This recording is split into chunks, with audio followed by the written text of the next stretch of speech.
Hello everyone, कैसे हैं आप सभी लोग। मैं हूं विवेक फ्रॉम फिनटेक्स प्रो, जहां पर हम बात करते हैं फाइनेंस एंड टैक्सेशन की। एंड आज के सेशन में हम डिस्कस करने वाले हैं interest on saving bank account की डिडक्शंस आपको कौन से सेक्शन में मिलती है, और साथ ही में सेविंग बैंक अकाउंट के इंटरेस्ट को किस तरीके से आपको अपनी आईटीआर में शो करना होता है। सभी चीजों को डिटेल में समझेंगे। चलिए स्टार्ट करते हैं आज के सेशन को। गाइस, सेशन को स्टार्ट करने से पहले हमारा जीएसटी आईटीआर एंड टीडीएस वाला कोर्स अपडेट हो चुका है और उसके प्राइजेस बहुत जल्दी इंक्रीज होने वाले हैं। नीचे मैंने उसका लिंक दिया हुआ है, अगर आप एनरोल करना चाहते हैं तो आप चेक कर सकते हैं। डिटेल्स डिस्क्रिप्शन में आपको लिंक मिल जाएगा।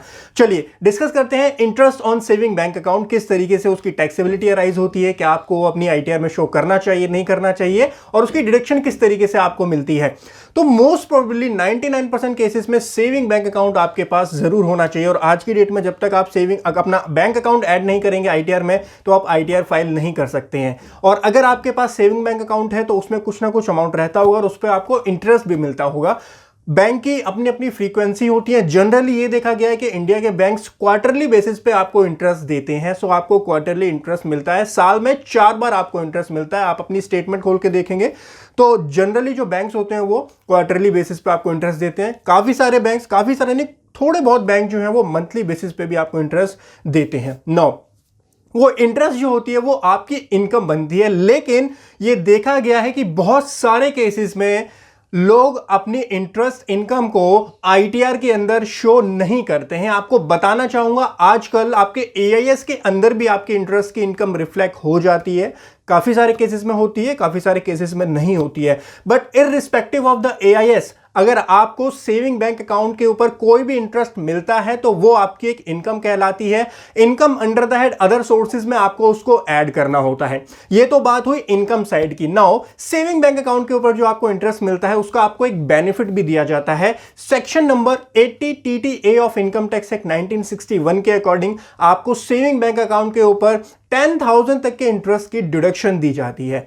फॉर एग्जांपल, अगर आपको 5,000 रुपए का इंटरेस्ट मिला है लास्ट ईयर में अपने सेविंग बैंक अकाउंट पे, या फिर पोस्ट ऑफिस के जो अकाउंट्स होते हैं वो भी इसमें कवर होते हैं, तो 5,000 आपको सबसे पहले अपनी अदर सोर्सेज की इनकम में ऐड करना है। उसके बाद में सेक्शन 80 TTA के अंदर आपको उसकी डिडक्शन क्लेम करनी है। सर, जब ऐड और डिडक्शन दोनों ही ले रहे हैं तो एक काम करते हैं, हम इसको अपनी आईटीआर में शो ही नहीं करते। बिल्कुल गलत, कंप्लीटली इनकरेक्ट। आपको अपनी सभी इनकम रिपोर्ट करनी होती है इनकम टैक्स रिटर्न के अंदर। अगर आप उसको रिपोर्ट नहीं करते हैं तो उसको अंडर रिपोर्टेड इनकम बोला जाता है और आपके ऊपर पीनल प्रोविजंस भी लगाए जा सकते हैं। सो ध्यान रखिएगा, जो भी आपकी इनकम है सारी इनकम आपको करेक्टली रिपोर्ट करनी है इनकम टैक्स पोर्टल के ऊपर आईटीआर के अंदर। चलिए अब चलते हैं सीधा आईटीआर के अंदर, समझते हैं किस तरीके से आपको अपने interest on saving bank account को आईटीआर में शो करना है और कैसे उसकी डिडक्शन को क्लेम करना है। यहां पर देखिए, अब आईटीआर 1 के एग्जांपल से मैं आपको समझा देता हूं। ग्रॉस टोटल इनकम जो होती है, यहां पर आपको अदर सोर्सेज के अंदर जाना होता है। इसको हम कंटिन्यू कर देते हैं and we will move to other sources income. यहां पर अदर सोर्सेज में आपको ऐड डिटेल्स करनी होती है। यहां पे देखिए फर्स्ट ऑप्शन आता है, do you have interest income from saving bank account in India. और ये बहुत गंदी प्रैक्टिस मैंने जो है ऑब्जर्व की है कि बहुत सारे केसेस में लोग इसको रिपोर्ट नहीं करते हैं। आपके जितने भी सेविंग बैंक अकाउंट है, पूरे ईयर की आप जो है अपनी स्टेटमेंट लीजिए। जितने भी सेविंग बैंक अकाउंट है, 1 है, 2 है, 4 है, 5 है, सारी स्टेटमेंट लीजिए, उसका इंटरेस्ट कैलकुलेट कीजिए। जो टोटल इंटरेस्ट होता है वो आपकी अदर सोर्सेज की इनकम होती है, उसको अपनी आईटीआर में जरूर रिपोर्ट करें। यहां पे आपको यस करना है और जितना इंटरेस्ट इनकम आपको मिली है वो आपको यहां पर शो करना है। 5,000 जो मैंने आपको एग्जाम्पल दिया था, 5,000 हमने यहां पर डाल करके इसको सेव कर देंगे। तो ये तो बात हुई इनकम को रिपोर्ट करने की। इनकम जरूर रिपोर्ट करनी है। ये मत सोचना कि 5,000 की इनकम है, 5,000 की 80 TTA की डिडक्शन, तो उसको सेट ऑफ करवा देते हैं, आईटीआर में कुछ भी शो नहीं करते। बिल्कुल गलत हो जाएगा वो वाली चीज। यहां पे आपको अपनी इनकम जरूर अदर सोर्सेज में शो करनी है। अब समझते हैं कैसे आपको सेक्शन 80 TTA के अंदर interest on saving bank account की डिडक्शंस को क्लेम करना होता है। यहां पे आप जाएंगे टोटल डिडक्शंस के ऊपर।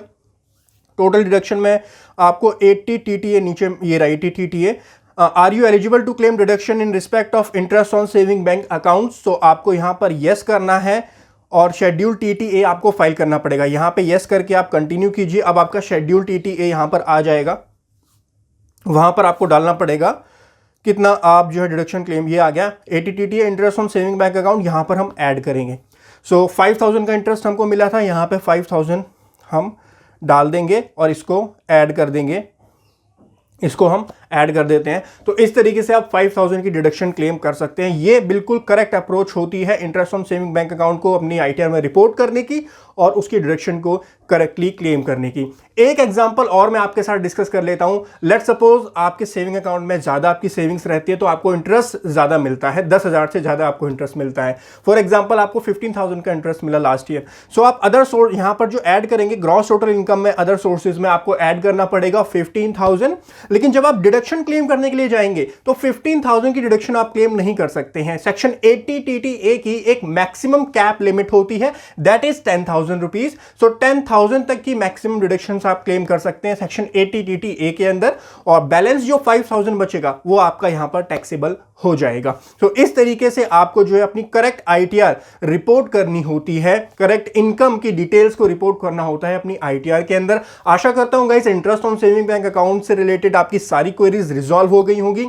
अच्छा, इसके अलावा डिडक्शंस और टैक्स प्लानिंग का जो है अभी आईटीआर फाइलिंग का सीजन चल रहा है तो काफी सारे क्लाइंट्स आपसे क्वेरीज पूछते हैं। मैंने 80C की एक वीडियो बनाई हुई है, 80D पे मेरी वीडियो डिटेल कवर है, इंटरेस्ट ऑन होम लोन के ऊपर मैंने एक वीडियो बनाई हुई है और 80 TTA के ऊपर एक यहां पर वीडियो कवर हो गई है। डिडक्शंस की मैं पूरी एक सीरीज बना रहा हूं जो कि आपको जून मंथ के अंदर दिख जाएगी हमारे चैनल पर। नीचे मैं उस प्लेलिस्ट का बटन दे दूंगा, वहां पर जाके आप चेक कर सकते हो अगर आपको सारी डिडक्शंस डिटेल में समझनी है तो। मी विवेक गाइस साइनिंग ऑफ होना। आशा करता हूं वीडियो आपको पसंद आई होगी।